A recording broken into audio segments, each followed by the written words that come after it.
Well, welcome back to the American Revolution, Part 2, my second part of this lecture. And I wanted to just kind of walk us back up to where we left off. So when we started this lecture last time, we talked about that old colonial relationship in 1763. And again, guys, I'm not saying it was perfect. What I'm saying is that economically and politically, it was working reasonably well for both sides. Both the colonials and Parliament, England, were making money, going along, and getting along, okay? And again, when you think about it, it makes a lot of sense that that would be the case. And then I started talking about, well, what happens? What's going to start changing this relationship? And I asked you to really start concentrating on what brought about the change in this relationship and what were the impacts and causes of that relationship being changed. And we really talked about the end of that French and Indian War with the Treaty of Paris of 1763, which ended that. And by the way, in American history, let me go ahead and give you a nice tip here. There are quite a few treaties of Paris. And the only way you know the difference is by knowing the date associated with them. I'm not a big one on memorization of names and dates, but that's one of them you have to know. The Treaty of Paris of 1763, which brought an end to the French and Indian War. And it brought a lot of problems for England, right? We talked about, well, now England's in debt. We talked about that there was going to be problems out west now, that it cost more money for England to, protect colonists as they moved out west. And then, of course, those trade regulations we talked about back in the old colonial relationship, like the Navigation Acts, things of that nature, that England hadn't really enforced before. But now that she's in debt, she doesn't have a choice. She's going to have to really start clamping down, and that's going to create more tensions with the colonists, okay? And I told you to pay attention to these items like Pontiac's Rebellion, the Proclamation Line of 1763, and the Stamp Act, which is mentioned in your textbook. And we kind of walked through some of these things that started to happen, like the Coercive and Intolerable Acts, and leading to that First Continental Congress. And then things started slipping away from the colonials, and the next thing you know, by 1775, they're at each other's throats and they're fighting. But we're not at war. No one's declared independence. We are just fighting the British on our soil. I'm sure the people that were being killed and firing, muskets at one another thought, yeah, we're at war. But technically, we're not. We're just in a state of rebellion. We have not declared our independence. We have not declared any type of official war against England. And the same is true for England. And we talked about bringing the guys back into Independence Hall for that Second Continental Congress in 1775. And we started taking steps to protect ourselves, right? And I talked about the Continental Congress elected good old George Washington to be the commander-in-chief of the colonial militia, not because he was special or anything, because if you've ever read history, in the French and Indian War, George Washington didn't do quite well leading men. But he was the only guy that showed up in uniform at that Second Continental Congress, so he looked the part. And seriously, that's pretty much why he got the job. Thank God for, our sheer luck. And I kind of walked you through the Olive Branch Petition and then spent a long time on this concept of mine called a conservative revolution. Again, guys, I'm not asking you to buy into my interpretation of a conservative revolution. What I'm asking you to do is to understand it. You'll see it on exams. You'll see it in quizzes. So make sure you at least understand the theory and the thesis that I'm trying to put forth about my interpretation of the type of American Revolution we had, okay? So that's where we left off. So let's dive right back in. And we kick off with that Declaration of Independence. Now, this declaration, my friends, was not a step that the colonials were very eager to take. I've mentioned this before. The colonials had begun fighting in 1775.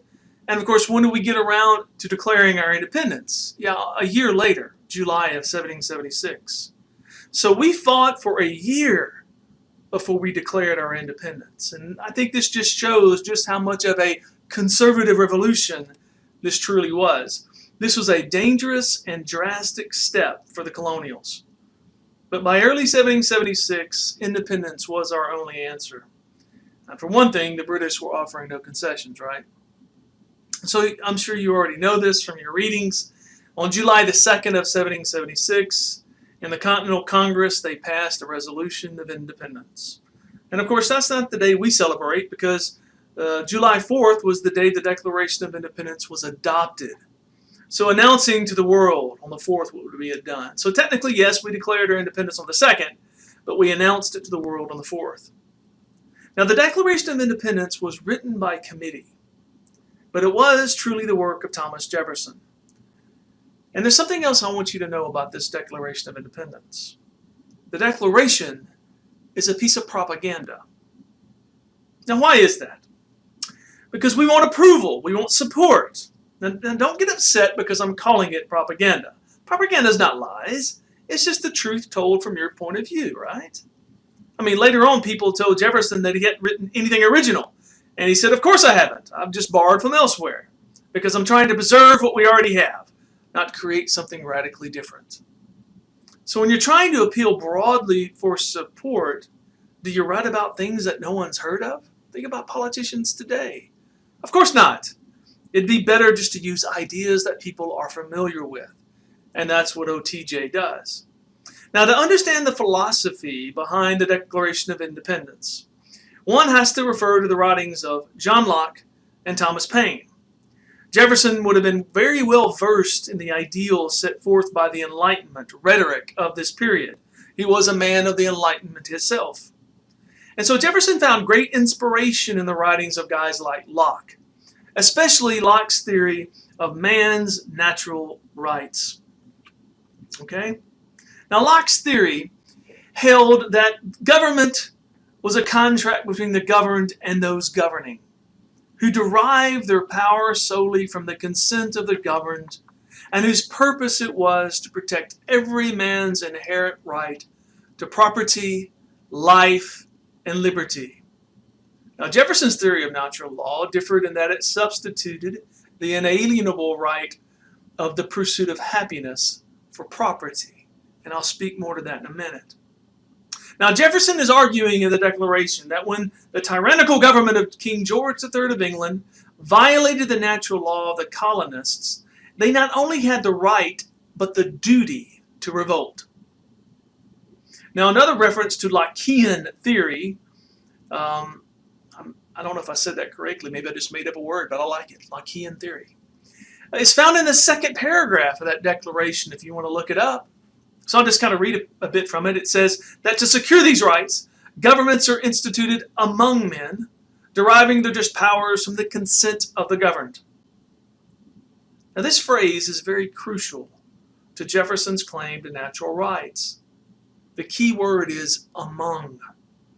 That is to say, governments are not created, instituted within the domain of man. No. They are created by men. Now, as to the litany of repeated injuries and usurpations, they were relevant to the extent that they served a purpose for Jefferson. They were a means to an end. They're rousing the populace to support the cause for independence. But as for being believable, Jefferson himself writes that his declaration was meant to just be a thesis on Republican theory, not a call for revolution. How about that? It was meant to convince his audience that there was just a right for Americans to resort to arms, not necessarily to do so. Now, Jefferson based his work again on the philosophy of natural law, and particularly on the ideas of Locke here. Now, Locke himself was a devout practitioner of that Enlightenment as well. Locke believed that man, by his nature, had certain rights and duties. Those rights included life, liberty, and the ownership of property, like I mentioned earlier.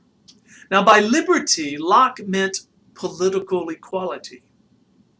And the task of any state was to protect man's rights.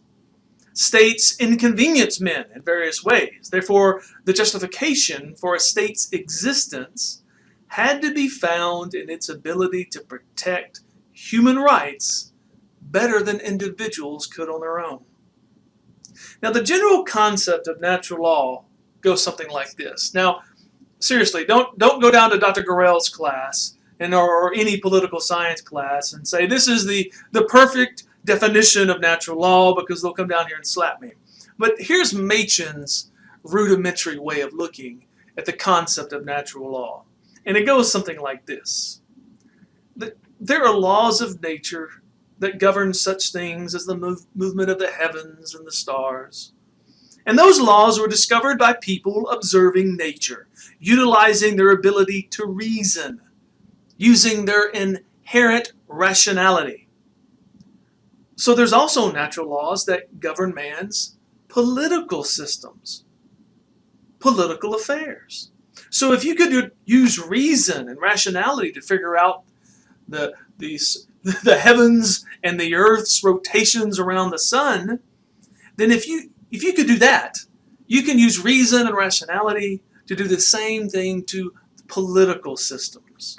Men's affairs should move just as efficiently as the heavenly bodies. And all you had to do was use reason. So again, if you're reading that declaration and you get down into that second paragraph, the critical part is at the beginning of that second paragraph. So let's read a bit from the Declaration of Independence to kind of get a sense of what Dr. Machen is talking about. So here we go. Paragraph 2 of the Declaration of Independence. We hold these truths to be self-evident, that all men are created equal, that they are endowed by their Creator with certain unalienable rights, that among these are life, liberty, and the pursuit of happiness, that to secure these rights, governments are instituted among men, deriving their just powers from the consent of the governed. Now, the critical part is right there again with that concept of self-evident. What does self-evident mean? Well, I guess something that is self-evident is obviously someone doing what? Well, how about just thinking rationally? Think about this paragraph. And obviously it's a much longer paragraph, and you need to read it. And by the way, if you've never read the Declaration of Independence, shame on you. Read it. It's extremely short. But where does the king get his power? Well, in this time period, kings said they got their power from God, divine right. Well, when you read the Declaration of Independence, where does our government receive its power? Yeah, that's right. From the consent of the governed, us. This is what's called a republican government, a representative government. What this is announcing is a change in the form of government in the United States. Now, when you really think about it, we're not going to throw out George III and make George Washington king. No, we're not. We're instituting a republican system. No more monarchy, buddy. Government source of power is the people. No more king. The governing body will be upholding the people's will, the public's concern. It belongs to the people. Now, the way they go about this is going to vary from decade to decade, from election to election, right? It doesn't have to be a wonderful experience to be considered a republican government, a republic. I mean, the Soviet Empire was considered a republic, for goodness sake. Now, why was the government created like this? What was the purpose of our government, according to Jefferson? Well, it was there to protect three rights: life, liberty, and the pursuit of happiness. Now, I mentioned earlier that John Locke had three rights himself: life, liberty, and property. Now, why did Jefferson very deliberately, and he did so deliberately, exchange property for pursuit of happiness? This is very important, guys, because this is radical equality, radical individualism. Property is a discrete thing. If I have it, you don't, right? If one person has it, another person doesn't. The pursuit of happiness. Who defines the pursuit of happiness for you? That's right, you do. How can you be more individualistic than that? These are wildly liberal ideals. Again, I'm not using the word Republican and liberal and conservative in today's political concepts. Now, was this declaration, was this statement of, wildly liberal ideals and equality, were they true? Did they describe the reality in the colonies? Of course they didn't. I mean, my God, the man who wrote this owned 200 slaves. So there's a problem here. It's not a reality. what this statement is all about before you get too upset with old TJ, Thomas Jefferson. What it stated was not reality, but rather Jefferson was stating an ideal. Guys, the Declaration of Independence, this is why it's so beautiful. It's a compass. It's like the moral compass of the United States. It takes a while, but what does this promise do to things like slavery? It puts an axe to it. So it's a liberal ideal. I hope you see that. It's one which we talk about living up to this day. Have we reached it yet? Probably not. But that's the beauty of the Declaration of Independence. And when we get to the creation of this new Constitution, I'm going to probably say this, and if I don't, shame on me, but you truly can't understand the United States Constitution that we have today unless you're viewing it through the lens of the Declaration of Independence. It truly is holding us to higher levels of responsibility. It's pretty awesome when you think about it. So, to sum up what I've been ranting about, the Declaration of Independence. It pointed out that we were going to be a Republican form of government. It derived its powers from the consent of the governed, you and me. It has a radical statement of equality, and it's wildly individualistic. Although it did not describe reality, it did provide some pretty cool ideals. This is the most radical thing about the American Revolution, in my opinion. The promises it makes. And it also says that if the government doesn't protect life, liberty, and the pursuit of happiness, the people, we the people, have a right to revolt against it and change it because we have a right to rebellion. That's pretty cool. Dangerous, but pretty cool. Well, where's the next place we can look at to see what types of changes this American Revolution instituted? Well, we looked at the Declaration of Independence, which is obviously the first place you've got to look. But the second place I think we need to look are in the new state governments that are going to develop in these colonies. So up to 1776, there are no states, just colonies. And most of those were royal colonies. So most of them had to change. So each colony had to create a state government. And they did it by writing constitutions after they called conventions one way or another. And they wrote up constitutions describing how their state governments were going to be set up. This is kind of cool.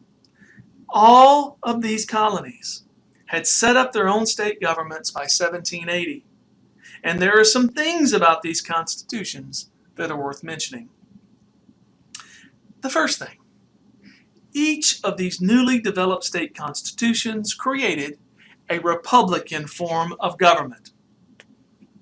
Now, what that meant is that every one of those officials in those new state governments were elected. There were no hereditary positions, all elected. Americans just closed in on this idea that republican forms of government were the only form of governments to be had. Now, in these state governments, virtually all governing power was given to the state legislatures. Governors were very weak. In Virginia, for example, the governor was elected by the legislature, and he served 1 year at a time, and it could only succeed himself twice. That's a very weak position. Now, why do you suppose the colonials, who are now becoming independent, why wouldn't they give the governors more power and instead gave the majority of the power to those state legislatures? Probably what's going on here is that they really just don't want to repeat the situation they had before. Who had protected their rights as they saw them during the colonial period? The state legislatures. Because for the most part, those governors represented England, represented Parliament, okay? Now think about this. Here's the crazy Machen take on this. By putting all the power, the majority of power, in the state legislatures, in a way, it does expand democracy. Now look, don't get carried away here and go running around saying Dr. Machen was saying that during the colonial period, at the turn of the American Revolution, democracy exploded in those new state governments. Absolutely not. They didn't give everybody the right to vote or anything like that. But when you put all the power in the hands of the state legislatures, you put the power in the hands of the people that are closest to the people at the bottom that can vote and can assist you, the people. So you put the power in the hands of that part of the government that is closest to the people it represents. So in a limited sense, this does expand democracy. Again, they're not trying to increase democracy. They're not talking about democracy. They're not trying to give everybody the right to vote. But they are giving that part of the government closest to the people the majority of the power. And that's a huge step. The next thing we can talk about. It says there that all men are created equal in Thomas Jefferson's Declaration. And I guess they want to live up to that right. And if they want to live up to that promise, I would say that these new state governments would be a good place to start. So let's just see how much change they made in the social and economic structure of these new state governments. And let's look at 4 different areas. Let's look at religion, slavery, class, and the status of women. First, religion. Well, Massachusetts Bay, even Connecticut, had what we call established churches. Now, what does that mean to have established churches? Well, it means it's tax supported whether you belong to it or not. Now, does that sound like equality? Not hardly. Forcing everybody to pay taxes whether they belonged or not doesn't sound like equality to me. Well, some states disestablished their state churches. Virginia had an established church, the Church of England. It was disestablished. Thomas Jefferson and James Madison played a great role in that. So yeah, you had some religious freedom, but Massachusetts and Connecticut did not disestablish their state churches. They remained established, tax-supported churches for a very long time after the American Revolution. So what type of generalization can you garner from that? Well, you can say there was some change, but not thoroughgoing change. What about slavery? When the man who wrote the Declaration of Independence owned hundreds of slaves, is that representing everyone as equal? Obviously not. There's a very serious problem with this. Now, every colony before the Revolution practiced slavery. American, Indian, some type, one or another. And at the time of the Revolution, those colonies north of Maryland, the old Mason-Dixon line, got rid of slavery.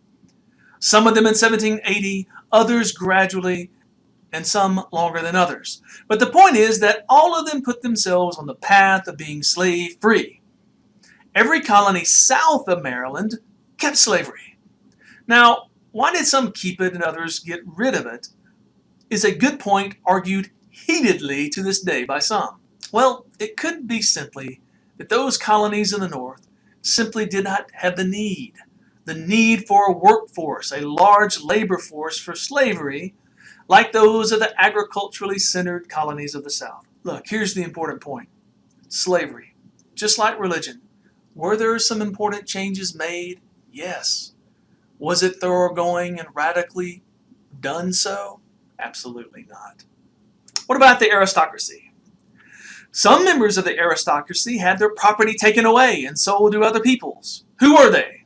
Well, they were the Tories. And the Tories were those that had been loyal to England. They bet on the wrong side. And you know what they say, right? About a third of the colonists supported the revolution, about a third opposed it, and the other third didn't give a darn one way or another. But if you were rich and you bet on the winning side, did you lose your property? Did Thomas Jefferson, George Washington, Ben Franklin, and others have all their property taken from them? Of course not. So what's the generalization? Yeah, I think you get the trend here. Some change depending upon how you bet on the game. But was there a thoroughgoing social economic revolution? Absolutely not. And lastly, what about the status of women? Because if we're going to talk about all men created equal, does this include women? Because they were not treated equally. Which is kind of interesting, because when you set up a Republican system of government, doesn't that mean that the opinion of women really do matter? I mean, I'm serious. That's like half your population. And if they don't support what's going on, this could be a real problem. So when you switch from a monarchy to a Republican form of government, it's likely to improve the status of women in terms of their views of what is happening being more important. Now, does that make sense to you? There was a lot of that, by the way. The revolutionary Americans talked about the importance of women and how they were going to get their support. And they talked about Republican motherhood, women raising good Republican children to help the Republic stay strong. But were women given equal rights in any way? God, no. Of course not. So there was a change in attitudes towards women, maybe, But a thoroughgoing change in the status of women in terms of equality, not even close. So the overall generalization, where it comes to social and economic changes concerning this thoroughgoing social economic revolution, as some might argue, I think you get the trend here from Dr. Machen. I just don't buy into it. I argue, yes, there was some change, but not enough to declare that there has occurred a social and economic revolution in this American Revolution. So let's keep moving along. The next place I want to look to is the creation of a new national government. And I don't think there was hardly anybody that did not think that the that the colonies and these new states needed to unify some way into a national system under a national government. And in order to create a national government, you need to create a constitution. Something that would spell out the basis upon which you're going to combine and what the rules would be as to how you're going to operate. And the first Constitution of the United States was called the Articles of Confederation, written by the people in the Second Continental Congress, adopted by the states, and put into effect in 1781. So starting in 1781, we had a United States, sort of. We had a national government under this thing called the Articles of Confederation. But the key thing about the Articles was, yeah, it created a national government, but it was fantastically weak. Which again goes back to what I mentioned earlier about the colonies. If you're going to have a national government, would you expect the colonies who've just gotten away from England, who have been the real enemy there, being the national government of England Parliament, would you expect them to break away from England and then create a national government with a lot of power? Of course not. They were very frightened of that concept. So let's look at how this new national government under the Articles of Confederation was weak. And I'll just give you a slew of examples. I'm not going to hold you responsible for all of them, but I do want you to remember some in case you have to write an essay on it. For example, number one, there was no executive head. There was no president in this government, because executives, according to these folks, tended to act like kings. Number two, there was no national court system. No national court system whatsoever. Any interpretation of the law was going to be done by the state courts, and that would get chaotic. Three, how about this? No power to tax. The national government could not levy taxes whatsoever. So let's think about this. How strong is a national government that can't levy taxes? Yeah, it's not too strong at all. You're going to be broke. It's just, I'm sorry, I marvel at that even when I read about it now. I'm not going to hold you responsible for this, but they actually thought that states would voluntarily, levy up money for the national government to operate by. And there's no way that's going to work. So anyway, not a very efficient system to say the least. Completely hopeless. Number four, this national government also did not have the power to regulate interstate or foreign commerce. That was going to be left up to the states themselves. I mean, again, another crazy idea. Think about it. Suppose we had that today. Every time something moved from Texas to Louisiana, you'd have to pay various custom rates and vice versa. I mean, that's an insane country. Same thing with foreign trade. That would mean every different state would have a different foreign trade policy with any particular country. It would get very, very complex. So not a very efficient constitution to this point in terms of bringing about some, a strong basis by which you're going to govern. And the last thing I'll give you, and this I hope you do remember, because to me this is the weakest element of the Articles of Confederation. In order to amend these articles, in order to change it, to make an amendment to it, you had to have unanimous consent. Unanimous consent. And guys, what you know about American politics even to this day, that means it would be impossible to amend these Articles of Confederation. So, yeah. You see that forming a national government is going to be pretty difficult because there's a lot of mistrust of national government having a lot of power. And the Articles of Confederation proved that out. So let's look at this one more time. If you don't give the national government any power to speak of, where does that power go to? Exactly, the states. And we've already talked about in the state governments, where was the real power? In the hands of the state legislatures. So maybe, just maybe, this national arrangement created more democracy too. That part of the government closest to the people is going to have the majority of the political power. And I don't think they did this because they wanted to be more democratic. In fact, I know that to be true for sure. They're going to find out that this is a major problem. Major problem. But that's the way it worked out here in 1781. Bottom line, the Articles are going to prove so weak that they're not going to last. The United States are going to have to replace them with a new constitution. Nevertheless, that's what the early founders put together, and I think you can see why. So how much change did the American Revolution bring about? Well, for one, they got their independence. An independence with the insistence that Republican government was the only form of government. Representative government is what we're going to have. No more monarchy, buddy. The second thing it did was it brought about some very radical promises about equal rights. If the promises made are on paper, it's something we can work towards. And lastly, the revolution brought some social economic change, but not enough for us to say it was a thoroughgoing social economic revolution. Now, none of this is going to do us any good if we don't win the dang war. So let's fly through that here very quickly and win this darn thing. Now, the United States, led by Washington, has to do what in order to win, to get our independence? Now, do we have to defeat Great Britain's armies and navies? Because they're only the biggest in the world at the time. No, of course not.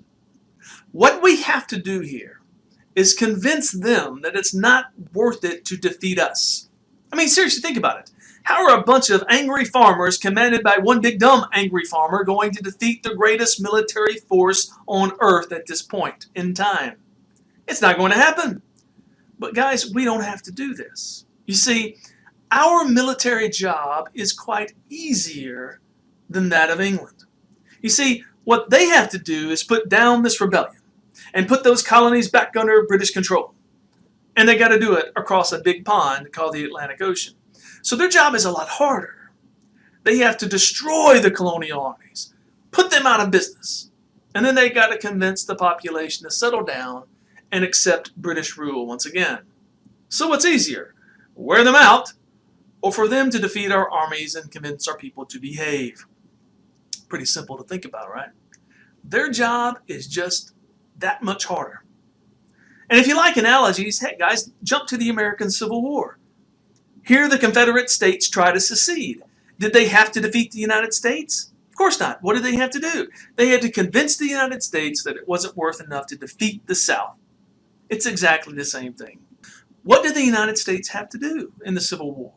Destroy the Southern armies and convince the population of the South to quit. It's a tougher job. But the United States was able to do it in that instance because they had the officers and the commander-in-chief who were willing to do it. I tell you what, guys, if the United States had been led by George III and his officers, the Confederacy would have won independence. We can even jump to a more recent war, the Vietnam War. Did North Vietnam defeat the United States armies or navies? Of course not. Did they convince us, though, that it was not worth it to defeat them? Heck yeah. People say, well, it was just a failure of the people's will. Well, yeah, that's the point. You have to ask yourself, is something worth it? Well, I think you get the point. We had the easier job. We had the easier role during the American Revolution. And with it, the perfect leader in George Washington at this particular time. He wasn't a great soldier, but what he was a steadfast leader, one who could lead an army in time of war. The English policy toward the colonials, that's easy. They wanted to win, but what they really wanted was their loyal colonists back. So what the English did for the most part was to fight half-heartedly. Mainly, they tried to convince the colonists that they could not win and that they should return to the English fold. And that makes some sense if you recall old John Adams' theory that at the time of the Revolution, the colonists were divided evenly into thirds. A third for the Revolution, the Patriots. Another third were the Loyalists, the Tories, loyal to the king. And another third just wanted peace and didn't care who won. Now, if he was anywhere near correct, then the English party's half-hearted policy makes sense. They already had a third on their side, and all they needed to do was convince the indifferent third to join their cause. Now, what were our keys to success? We needed foreign help. And who was going to help us? Well, the French. Not because of their love of republicanism, I promise you, but simply for the hate of the British government. So we sent diplomatic representatives right away to France in 1776, and our lead diplomat was old Benjamin Franklin, seen here. We sent Franklin because he was the most famous American in the world due to all those scientific experiments of his. So Franklin went over to France, where he found that the French were willing to be very nice, but unwilling to make any deals. They were aiding us secretly, yes, but they were unwilling to sign anything and formally to announce war against England. And they had good reason for that. They didn't want to sign anything until they were sure that we could be successful. They weren't going to go out on any limb and start supporting us without some indication that we could help win this war. So Franklin went over to France and built up public support for the war, but he couldn't get the treaty without some type of military success. And that military success finally came into place called Saratoga. Again, you'll read about this, but Saratoga, the Battle of Saratoga, is so important. Please remember it. Because the colonial victory here showed the French that the colonies had a chance. And this is what I call the diplomatic victory of the American Revolution, because it allowed for the French to finally sign an alliance with the United States. So the French signed their alliance with the United States in 1788, a permanent military alliance. Not just for the war, but permanent. They promised to help us, and we promised to help protect their colonies in the Americas. So it kept dragging on until that French alliance paid off at a place called Yorktown in 1781. When word of Cornwallis's surrender got back to the British, essentially it was like the final stroke. The British people and the government there basically said, oh, to heck with it. And I guess if you like analogies, we can look at the Tet Offensive in the Vietnam War. We were being told we were winning the war, and all of a sudden the Vietnamese launched that major offensive, which for the American people proved that conflict was nowhere close to being finished, and they had finally had enough. Same thing happened at Yorktown, and I hope that makes some sense. So Yorktown was the final straw for Parliament, and the British decided to end it. So the British sent agents over to Paris in 1783 to start negotiations with Franklin. And after about a year, an agreement was signed that we call the Treaty of Paris of 1783. It ended the war. And they ended the war on terms that were very generous to the United States. But if you look at those boundaries, take a look at this map. They give us boundaries all the way to the Mississippi River. I mean, we basically doubled the size of the United States. This is fantastic. This war ended in total success for the United States. So the United States in 1783 was independent. It had very generous borders. But how secure was it in the world? We were a republic in a world of monarchies, with a national government that was too weak to hold itself together. So yeah, we were successful, but we were anything but secure, and we had a long way to go before we got there.